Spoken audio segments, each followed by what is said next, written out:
Welcome to T SAT. General studies పాఠ్యాంశాలలో భాగంగా science and technology related topics గురించి మనం మాట్లాడుకుంటూ ఉన్నాం. ఈ వీడియోలో మనము మరొక కీలకమైనటువంటి టాపిక్ కంప్యూటర్స్ మరియు ఐసీటీకి సంబంధించిన అంశాలు గమనించేటటువంటి ప్రయత్నం చేద్దాం. ముఖ్యంగా చూస్తే సాధారణ దైనందిన జీవితంలో ప్రస్తుతము కంప్యూటర్ల యొక్క ఇన్వాల్వ్మెంట్ లేనటువంటి రంగము లేదు అనడంలో అతిశయోక్తి లేదు. వ్యవసాయ రంగం నుంచి మొదలుకొని అంతరిక్ష రంగం వరకు కూడా అత్యంత ఫాస్టెస్ట్ గ్రోత్ సాధించడంలో మనకు కంప్యూటర్స్ అనేవి కీలకమైనటువంటి పాత్ర పోషిస్తూ ఉన్నాయి. ముఖ్యంగా చూస్తే మొదటి రెండవ పారిశ్రామిక విప్లవాల తర్వాత థర్డ్ ఇండస్ట్రియల్ రెవల్యూషన్ సాకారం కావడంలో కంప్యూటర్లదే ఒక కీలకమైనటువంటి పాత్రగా మనకు కనిపిస్తూ ఉంది. మొదటి ఇండస్ట్రియల్ రెవల్యూషన్లో ఆవిరి యంత్రం కీలక పాత్ర పోషిస్తే రెండవ ఇండస్ట్రియల్ రెవల్యూషన్లో విద్యుత్ అనేది ప్రధాన పాత్ర పోషించడం జరిగింది. మరి వీటన్నిటికీ మించినటువంటి అభివృద్ధి థర్డ్ ఇండస్ట్రియల్ రెవల్యూషన్లో కనిపిస్తూ ఉంది. ఆ రంగంలో కంప్యూటర్ల యొక్క అప్లికేషన్స్ విస్తృతమవుతున్నటువంటి క్రమంలో మరి ప్రస్తుతము అనేకమైనటువంటి సంక్లిష్ట సమస్యలకు సైతము సత్వర పరిష్కారాలు అందించేటటువంటి క్రమంలో ఈ కంప్యూటర్లు అనేవి మనకు ఉపయోగపడుతున్నటువంటి ధర్మిల మరి కంప్యూటర్లకు సంబంధించినటువంటి ప్రాథమిక అంశాలు, అదేవిధంగా ఈ మధ్యకాలంలో సూపర్ కంప్యూటర్ల యొక్క రంగంలో భారత్ విశేషమైనటువంటి కృషిని సాధిస్తున్నటువంటి పరిణామ క్రమాన్ని మనం చూస్తూ ఉన్నాం. మరి ఆ కోణంలో సూపర్ కంప్యూటర్లను కావచ్చు, అదేవిధంగా భారతదేశము అత్యంత ప్రతిష్టాత్మకంగా భారత ఆర్థిక ముఖ చిత్రాన్ని సాంకేతికత తోడ్పాటుతో ఇక్కడ భవిష్యత్ ఎకానమీని మరింత సమున్నతంగా తీర్చిదిద్దేటటువంటి కోణంలో డిజిటల్ ఇండియాను ఆవిష్కరించుకున్నటువంటి సంగతి మనందరికీ తెలిసిందే. మరి వీటికి సంబంధించినటువంటి కీలకమైనటువంటి అంశాలు తెలుసుకునే ప్రయత్నం చేద్దాం.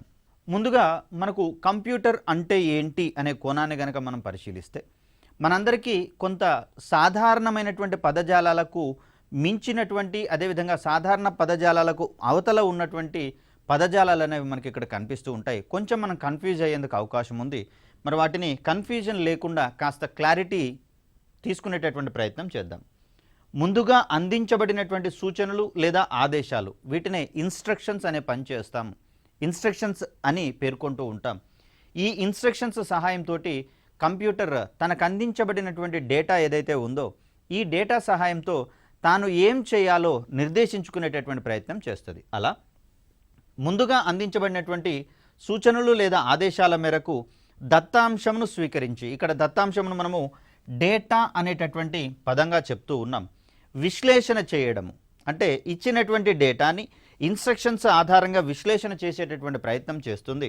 అలా ఏర్పడినటువంటి సమాచారము, ఇక్కడ మనకు డిఫరెన్సెస్ అనేది అర్థం చేసుకోవాలి.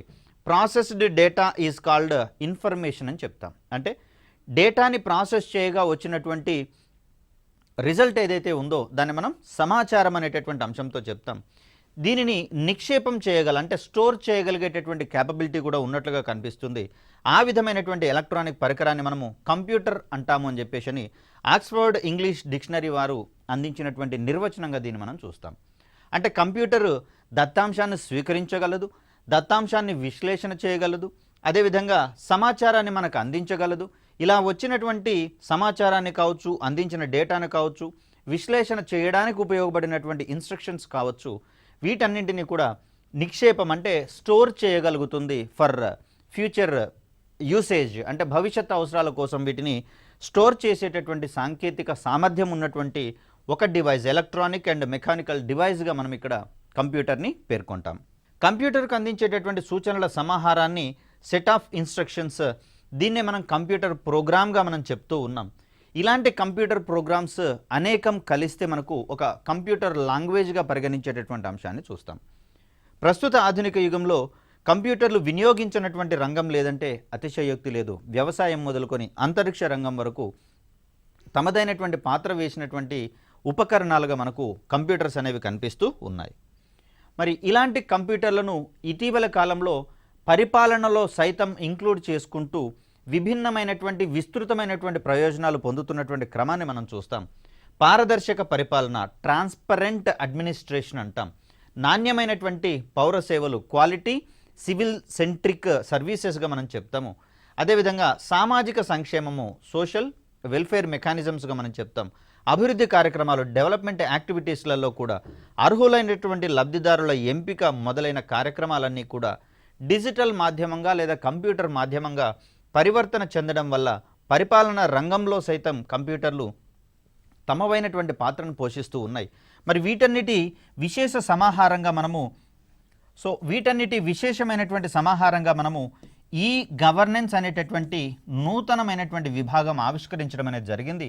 ఈ గవర్నెన్స్ని మరింత సింప్లిఫై చేసి మొబైల్ గవర్నెన్స్, గవర్నెన్స్ అనేటటువంటి పేరుతోటి సాధారణ ప్రజానీకానికి అందరికీ అందుబాటులోకి తీసుకొచ్చేటటువంటి కోణంలో కంప్యూటర్లదే ఒక కీలకమైనటువంటి పాత్ర ఉన్నట్లుగా మనం గమనించాలి.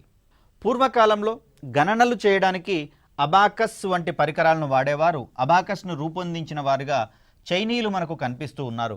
అదేవిధంగా నేపియర్ బోన్స్ అనేటటువంటి యాంత్రిక పరికరాలు, అంటే మెకానికల్ డివైజెస్గా వీటిని మనం చెప్తాం. వీటిని వాడగా కంప్యూటర్లు రూపొందించడానికి ప్రేరణగా నిలిచినటువంటి పాస్కల్ యంత్రం ఏదైతే ఉందో దీనిని రూపొందించినటువంటి వ్యక్తిగా మనకు బ్లైసీ పాస్కల్ అనేటటువంటి వ్యక్తి కనిపిస్తారు. ఈ పాస్కల్ యంత్రాన్ని మనం మొట్టమొదటి మెకానికల్ క్యాల్కులేటర్గా పిలిచేటటువంటి ప్రయత్నం చేస్తూ ఉన్నాం. మరి ఈ ఆవిష్కరణకు గాను ఇక్కడ చార్లెస్ బ్యాబేజ్ని కంప్యూటర్ల పితామహునిగా మనం పేర్కొంటూ ఉన్నాం. ఫాదర్ ఆఫ్ కంప్యూటర్స్గా వీరిని మనం ప్రస్తుతిస్తూ ఉన్నాం. ఫాదర్ ఆఫ్ కంప్యూటర్స్ అక్కడ మనకు కనిపిస్తున్న వ్యక్తి చార్లెస్ బ్యాబేజ్గా మనం ఇక్కడ చెప్తాం. ఇక్కడ మనకు కనిపిస్తూ ఉన్నాయి వివిధ తరాలకు చెందినటువంటి కంప్యూటర్లుగా మనం చెప్తాం. అంటే కంప్యూటర్లకు ఉన్నటువంటి భౌతిక లక్షణాలు కావచ్చు, అంటే వాటి యొక్క పరిమాణం అధికంగా ఉండడం, హీట్ జనరేట్ చేయడం, అధిక మొత్తంలో హీట్ జనరేట్ చేయడము, లో ప్రాసెసింగ్ స్పీడు, అదేవిధంగా హై ప్రాసెసింగ్ స్పీడు, ఇలా కొన్ని క్యారెక్టరిస్టిక్స్ని ఆధారంగా చేసుకొని సిమిలర్ కైండ్ ఆఫ్ క్యారెక్టరిస్టిక్స్ ఉన్నటువంటి కంప్యూటర్లన్నింటినీ కూడా ఒక తరంగా మనం పేర్కొనేటటువంటి ప్రయత్నం చేస్తాం. హ్యూమన్ జనరేషన్స్ ఏ విధంగా అయితే ఉంటాయో కంప్యూటర్లలో ఉన్నటువంటి సారూప్య లక్షణాలను ఆధారంగా చేసుకొని, సిమిలారిటీస్ని ఆధారంగా చేసుకొని వాటిని మనము వేరియస్ జనరేషన్స్గా అధ్యయనం చేయాల్సినటువంటి అవసరం ఉంది. మరి ఆ కోణంలో మొదటి తరం కంప్యూటర్ల నుంచి మొదలుకొని ప్రస్తుతం మనం 5వ తరం కంప్యూటర్లలో ఉన్నట్లుగా మనం చూస్తూ ఉన్నాం. మరి వీటిలలో ఉన్నటువంటి కాలక్రమంలో వచ్చిన మార్పుల గురించి మనం మాట్లాడుకునే ప్రయత్నం చేద్దాం. ఇక్కడ మొదటి తరం కంప్యూటర్లు అనేవి 1940s నుంచి 1956 మధ్యకాలంలో అభివృద్ధి పరచబడినటువంటి కంప్యూటర్లుగా మనం చూస్తాం. వీటిలో ఉన్నటువంటి కామన్ థింగ్ ఏంటి లేదా సిమిలారిటీ ఏది అంటే వీటన్నింటిలలో కూడా శూన్య నాళికలను వాడడం అనేది జరిగింది. వీటిని మనము వాక్యూమ్ ట్యూబ్స్ అని చెప్పేసి అంటాం. ఈ శూన్య నాళికలను వాడగా ఏర్పడినటువంటి కంప్యూటర్లు అన్నింటినీ కూడా మనము మొదటి తరం కంప్యూటర్లుగా పేర్కొంటూ ఉంటాం. దీంట్లో సమాచార నిల్వకు మ్యాగ్నెటిక్ డ్రమ్స్ అనేటటువంటి వాటిని వాడడం జరిగింది. ఇక్కడ మనం గమనించవచ్చు, ఒక నిలువెత్తు మనిషికి మించినటువంటి హైట్లో కంప్యూటర్ అనేది మనకు కనిపిస్తూ ఉంది. మోస్ట్ ప్రాబబ్లీ ఇవి ఒక రూమ్ పరిమాణం, సాధారణ గది పరిమాణంలో ఉండేటటువంటి కంప్యూటర్లుగా మనకు కనిపిస్తూ ఉన్నాయి. అనగా భారీ ఆకారంలో ఉండేటటువంటి కంప్యూటర్లుగా మనకు ఈ మొదటి తరం కంప్యూటర్లు అనేవి కనిపిస్తూ ఉన్నాయి. ఇక్కడ కొన్ని ఉదాహరణలు కనుక మనం గమనిస్తే మార్క్ 1 అనేటటువంటి కంప్యూటర్ మనకు మొదటి తరం కంప్యూటర్కు ఉదాహరణగా కనిపిస్తుంది. ఎనియాక్ అనేటటువంటి కంప్యూటరు, ఎడ్వాక్, ఎడ్సాక్, అదేవిధంగా యూనివాక్, యూనివర్సల్ అడ్వాన్స్డ్ కంప్యూటర్గా మనం ఇక్కడ చెప్తూ ఉన్నాం. ఇవన్నీ కూడా మనకు మొదటి తరం కంప్యూటర్ల యొక్క ఉదాహరణలుగా మనం చెప్తాం. Electronically numerical integrated and advanced కంప్యూటింగ్గా దీన్ని మనం చెప్తాం. అలా మనకు అబ్రివేషన్స్ మరియు ఇవి ఏ తరం కంప్యూటర్లు అనేటటువంటి కోణంలో క్వశ్చన్స్ని ఎక్స్పెక్ట్ చేసేటటువంటి అవకాశం ఉంది. ఇక్కడ సెకండ్ జనరేషన్ కంప్యూటర్ల విషయానికి వచ్చేసరికల్లా 1956 నుంచి 1963 మధ్యకాలంలో రూపొందించబడినటువంటి కంప్యూటర్లను 2వ తరం కంప్యూటర్లుగా మనం చెప్తాం. ఇక్కడ మొదటి తరం కంప్యూటర్లలో శూన్య నాళికలు కీలక పాత్ర పోషిస్తే శూన్య నాళికల స్థానంలో ట్రాన్సిస్టర్స్ అనేటటువంటి వాటిని ఇక్కడ వాడడం అనేది జరిగింది. ఇక్కడ శూన్య నాళికలనే మనము థర్మిస్టర్స్ అని, అదేవిధంగా థర్మియానిక్ వాల్వ్స్ అనేటటువంటి పేరుతోటి మనం వీటిని వర్ణిస్తాం. మరి ఇవి పనితీరులో అధిక ఉష్ణాన్ని వెలువరించడం అనేటటువంటి కారణము, అదేవిధంగా అధిక మొత్తంలో వాడబడుతూ ఉండడం వల్ల ఈ కంప్యూటర్ల యొక్క మొదటి జనరేషన్ కంప్యూటర్ల యొక్క పరిమాణం అధికంగా ఉండడం, ఇవన్నీ ఇబ్బందులు. వీటన్నింటినీ ఒకటేసారి తీర్చేటటువంటి క్రమంలో మన ముందుకు వచ్చినవే ట్రాన్సిస్టర్స్ అనేటటువంటి ఉపకరణాలు. మరి వీటి వాడకంతో కంప్యూటర్ల యొక్క పరిమాణం గణనీయంగా తగ్గడమే కాకుండా మొదటి జనరేషన్ కంప్యూటర్లతో పోలిస్తే ప్రాసెసింగ్ స్పీడ్ కూడా పెరగడం అనేది మనం గమనించవచ్చు. ఇక్కడ 2వ తరం కంప్యూటర్లలో సమాచార నిల్వకు మ్యాగ్నెటిక్ కోర్ సాంకేతికతను వాడడం అనేది జరిగింది. ఇక్కడ మనం గమనించవచ్చు, సెకండ్ జనరేషన్ కంప్యూటర్లలో ఒక టేబుల్ పరిమాణంలో ఉండేటటువంటి, అంటే ఒక డెస్క్టాప్ మీదకి, ఒక డెస్క్ మీదకి వచ్చినటువంటి కంప్యూటర్గా దీన్ని మనం చూస్తాం. పక్కనే మనకు టైప్ రైటర్ అనేది కనిపిస్తూ ఉంది. పూర్తిగా ఒక గది పరిమాణంలో ఉన్నటువంటి కంప్యూటర్లు ఒక టేబుల్ మీద చేరేటటువంటి ఒక ఉపకరణంగా మారడంలో ట్రాన్సిస్టర్లు అనేవి మనకు అత్యంత కీలకమైనటువంటి పాత్ర పోషిస్తున్నట్లుగా మనం చూస్తూ ఉన్నాం. సో ఇక్కడ ఈ సెకండ్ జనరేషన్ కంప్యూటర్ల విషయానికి వచ్చేసరికల్లా ఐబిఎం వారు రూపొందించినటువంటి 1620 సిరీస్ కావచ్చు, ఐబిఎం 7049 సిరీస్ కావచ్చు, సిడిసి 3600, సిడిసి 1604 ఇవన్నీ కూడా మనకు సెకండ్ జనరేషన్ కంప్యూటర్ల యొక్క ఉదాహరణలుగా మనం చెప్తాం. సో వీటి తర్వాత మన ముందుకు వచ్చినవి థర్డ్ జనరేషన్ కంప్యూటర్లుగా మనం చూస్తాం. ఇక్కడ మూడవ తరం కంప్యూటర్లు అనేవి 1964 నుంచి 1971 మధ్య కాలంలో డెవలప్ అయినటువంటి కంప్యూటర్లుగా మనకు కనిపిస్తూ ఉన్నాయి. మరి ఇవి రెండవ తరం మరియు మూడవ తరం కంప్యూటర్లతో కంపేర్ చేస్తే అత్యధిక ప్రాసెసింగ్ వేగం అనేది ఇక్కడ మనం గమనిస్తూ ఉన్నాం. మరి ఈ ప్రాసెసింగ్ స్పీడ్ అనేది దేనివల్ల పాసిబుల్ అయింది మనకు అంటే ఇంటిగ్రేటెడ్ సర్క్యూట్స్, వీటిని మనము ఐసీ అనేటటువంటి పేరుతోటి చెప్తూ ఉంటాం. ఈ ఐసీల రాకతో ప్రాసెసింగ్ స్పీడ్ పెరగడమే కాకుండా రెండవ తరం కంప్యూటర్ల యొక్క పరిమాణం కూడా గణనీయంగా తగ్గించబడినట్లుగా మనం ఇక్కడ చూస్తూ ఉన్నాం. సో మొదటి తరంలో శూన్యనాళికలు, రెండవ తరంలో ట్రాన్సిస్టర్లు, మూడవ తరం కంప్యూటర్లకు వచ్చేసరికల్లా ఇంటిగ్రేటెడ్ సర్క్యూట్స్, వీటిని మనము సమీకృత వలయాలు అనే పేరుతో పిలుస్తాం. సో వీటి సహాయంతో ప్రాసెసింగ్ స్పీడ్ పెరగడము, పరిమాణం అనేది గణనీయంగా తగ్గడం అనేటటువంటివి మూడవ తరం కంప్యూటర్లలో ఉన్నటువంటి మార్పులుగా మనం చూస్తాం. వీటితో పాటుగా మూడవ తరం కంప్యూటర్లలో మరికొన్ని ఆధునికమైనటువంటి అంశాలు కనిపిస్తూ ఉన్నాయి. ఇక్కడ కొన్ని ఇంపార్టెంట్ ప్రోగ్రామింగ్ లాంగ్వేజెస్ని కనుక మనం పరిగణిస్తే బేసిక్ అనేటటువంటిది ఒక కంప్యూటర్ లాంగ్వేజ్గా మనకు కనిపిస్తూ ఉంది. దీన్ని మనము beginners all purpose symbolic instruction కోడ్గా మనం చెప్తాం. Beginners all purpose symbolic instruction code అనేటటువంటి పేరుతోటి దీన్ని మనం చెప్తూ ఉన్నాం. దీని తర్వాత మరొకటి డిబిఎంఎస్ అనేటటువంటి విధానం కూడా ఇందులో మూడవ తరం కంప్యూటర్లలో అందుబాటులోకి రావడం అనేది జరిగింది. డేటాబేస్ మేనేజ్మెంట్ సిస్టమ్గా దీన్ని మనం చెప్తాం. హ్యూజ్ అమౌంట్స్ ఆఫ్ డేటా మన ముందుకు వచ్చినటువంటి తరుణంలో దాన్ని అనాలిసిస్ చేసేటటువంటి క్రమంలో మనకు ఉన్నటువంటి ఒక ప్లాట్ఫామ్, అద్భుతమైనటువంటి ప్లాట్ఫామ్గా మనకు డేటాబేస్ మేనేజ్మెంట్ సిస్టమ్ అనేది కనిపిస్తూ ఉంది. దీని తర్వాత కోబాల్ అనేటటువంటి లాంగ్వేజ్ కూడా మనకు మూడవ తరం కంప్యూటర్ల నుంచి అందుబాటులోకి వచ్చినట్టుగా మనం చూస్తూ ఉన్నాం. కామన్ బిజినెస్ ఓరియంటెడ్ లాంగ్వేజ్గా దీన్ని మనం చెప్తాం. దీనితో ఇక్కడ బిజినెస్ మోడల్స్ అనేటటువంటివి మూడవ తరం కంప్యూటర్ల నుంచి విస్తృతం అవుతున్నట్లుగా మనం చూస్తాం. ఇక మరొకటి ఫోర్ట్రాన్ అనేటటువంటి లాంగ్వేజ్, దీన్నే మనం ఫార్ములా ట్రాన్స్లేషన్ అనేటటువంటి పేరుతోటి చెప్తాం. ఇవన్నీ కూడా మనకు మూడవ తరం కంప్యూటర్లలో వచ్చినటువంటి, మూడవ తరం కంప్యూటర్లలో వినియోగించినటువంటి సాఫ్ట్వేర్లుగా మనం వీటిని పేర్కొంటాం. ఇక నాలుగవ తరం విషయానికి వచ్చేసరికల్లా ఇది 1972 నుంచి 2010 మధ్యకాలంలో అభివృద్ధి పరచబడినటువంటి కంప్యూటర్లుగా మనం చెప్తాం. సో ఈ తరం కంప్యూటర్లను సమాచార రంగంలో అత్యధికంగా వినియోగించినట్లుగా మనం చూస్తూ ఉన్నాం. కంప్యూటర్ల తయారీలో మూడవ తరంలో ఉన్నటువంటి ఇంటిగ్రేటెడ్ సర్క్యూట్ల స్థానంలో మైక్రో ప్రాసెసర్లను వాడడం ద్వారా ఇక్కడ మనకు నాలుగవ తరం కంప్యూటర్లు సాకారమైనట్లుగా మనం చూస్తూ ఉన్నాం. ఇక్కడ మనకు కనిపిస్తూ ఉంది నాలుగవ తరం కంప్యూటర్లు. మరి ఇక్కడి నుంచే మనకు గ్రాఫికల్ యూజర్ ఇంటర్ఫేస్ అనేటటువంటి వాటి యొక్క వినియోగం పెరగడం అనేది జరిగింది. అంటే మనం చేసేటటువంటి ప్రతి పనికి ఒక ఐకాన్ని యాడ్ చేయడం ద్వారా ఆ ఐకాన్ మీద క్లిక్ చేసినప్పుడు దానికి సంబంధించినటువంటి వర్క్ జరగడం అనేటటువంటిది మనం ఇక్కడ చూస్తూ ఉన్నాం. మనం కూడా ప్రస్తుతం మొబైల్ ఫోన్లో కాల్ చేసేటటువంటి క్రమంలో ఒక కాలింగ్ ఐకాన్ అనేది మనకు కనిపిస్తుంది. దాన్ని క్లిక్ చేసినప్పుడు ఒక డయల్ ప్యాడ్ అనేది వస్తుంది. అక్కడ అవసరమైనటువంటి నెంబర్లు ప్రెస్ చేసిన తర్వాత కింద ఉన్నటువంటి కాలింగ్ ఆప్షన్ ఉన్న బటన్ మీద ప్రెస్ చేయగానే మనకు ఎలా అయితే కాలింగ్ సర్వీసెస్ అనేవి అవైలబుల్ అవుతాయో, ఎనేబుల్ అవుతాయో, అదే కోణంలో కంప్యూటర్లలో కూడా గ్రాఫికల్ యూజర్ ఇంటర్ఫేస్ పెరిగిన తరము ఏ తరము అంటే దానికి మనం సమాధానంగా నాలుగవ తరం కంప్యూటర్లను పేర్కొనాల్సి వస్తుంది. సో ఇక్కడ మనకు కనిపిస్తుంది మైక్రో ప్రాసెసర్ అనేటటువంటి ఒక చిన్న పరికరంగా మనం చెప్తాం. ఇక ఐదవ తరం విషయానికి వచ్చేసరికల్లా ఇక్కడ మనము ప్యారలల్ కంప్యూటింగ్ అనేది మనకు సాధారణంగా కనిపించేటటువంటి అంశంగా చూస్తాం. అంటే ఇండివిజువల్గా ఒక్కొక్క కంప్యూటర్ అనేది ఎంత శక్తితో అయితే పనిచేస్తుందో మరి అవి కలివిడిగా కనుక పనిచేస్తే, అంటే కంబైన్డ్గా కనుక వర్క్ చేస్తే వాటి యొక్క ప్రాసెసింగ్ స్పీడ్ అనేది అమాంతం పెరిగేటటువంటి అవకాశం ఉంది. కాబట్టి ఆ విధమైనటువంటి మెకానిజంని మనం ఇక్కడ ప్యారలల్ కంప్యూటింగ్ అనేటటువంటి అంశంగా చెప్తాం. మరి ఈ తరం కంప్యూటర్లలో అత్యంత ప్రధానమైనటువంటి అంశంగా మనకు కృత్రిమ మేధస్సు అనేది కనిపిస్తూ ఉంది. ఆర్టిఫిషియల్ ఇంటెలిజెన్స్ మానవుల మాదిరిగానే ఆలోచించగల, విషయాలను గ్రహించగల, స్వయంగా నిర్ణయాలు తీసుకోగలిగేటటువంటి మిషన్ల యొక్క సామర్థ్యాన్ని మనం ఇక్కడ కృత్రిమ మేధస్సుగా మనం చెప్తూ ఉన్నాం. ఇది ఎక్కడి నుంచి స్టార్ట్ అయింది అంటే మనకు 5వ తరం కంప్యూటర్ల నుంచి స్టార్ట్ అయినట్లుగా మనం చెప్తూ ఉన్నాం. 2010 నుంచి ప్రస్తుతం మనం చూస్తున్నటువంటి కంప్యూటర్లన్నీ కూడా 5వ తరం కంప్యూటర్లుగా మనం చూస్తూ ఉన్నాం.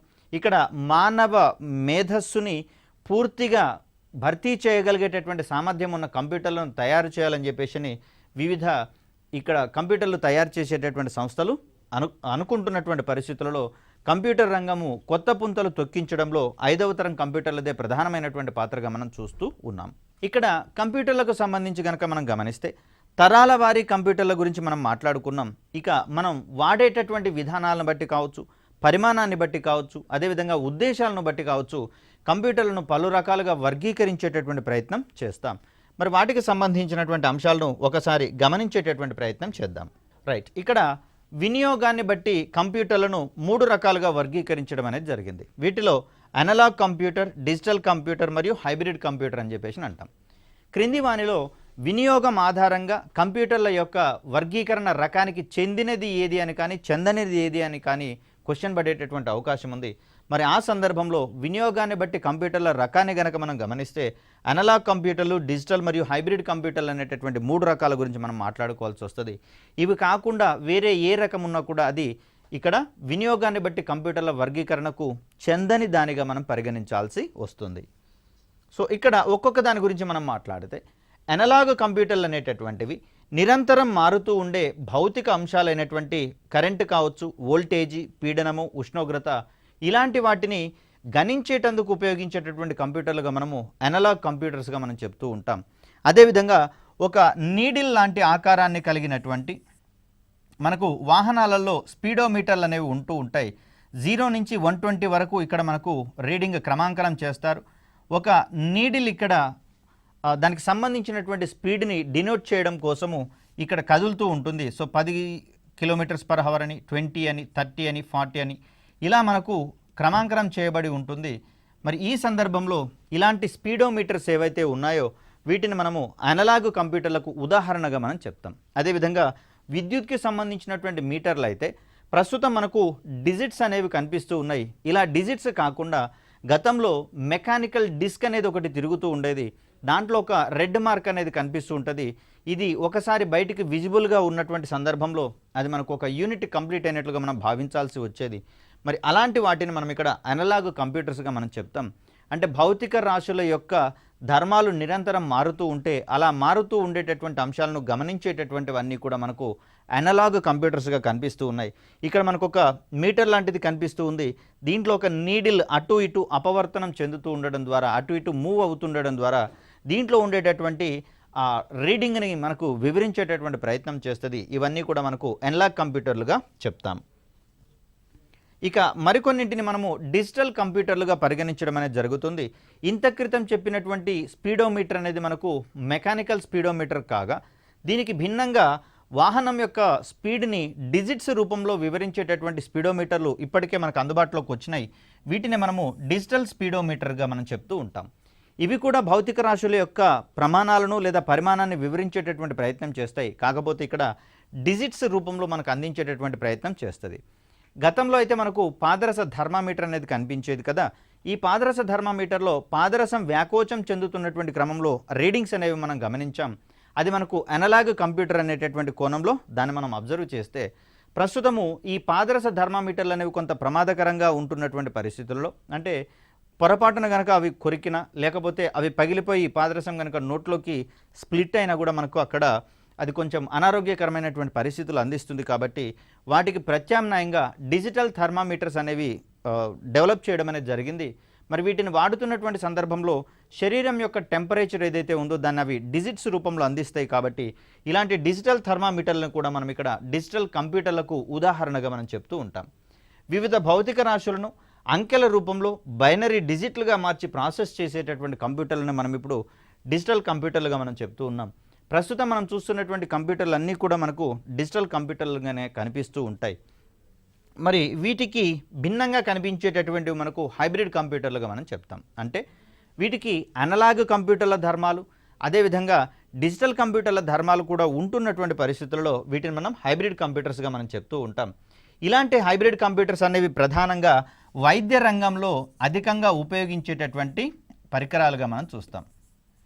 డయాలసిస్ మిషన్లు కావచ్చు, ఈసీజీ కనుక్కునేటటువంటి మిషన్లు కావచ్చు, ఈఈజీ చేసేటటువంటి ఎలక్ట్రిక్ ఎన్సెఫలోగ్రాఫ్ అని చెప్పేసి అంటాం. మరి ఇలాంటి పరికరాలన్నీ కూడా మనకు ఇక్కడ హైబ్రిడ్ కంప్యూటర్లుగా మనం చెప్తూ ఉంటాం. ఇవన్నీ కూడా సో ఇక్కడ కనిపిస్తుంది మనకు హైబ్రిడ్ కంప్యూటర్కి సంబంధించినటువంటి ఒక మోడల్గా మనం చెప్తాం.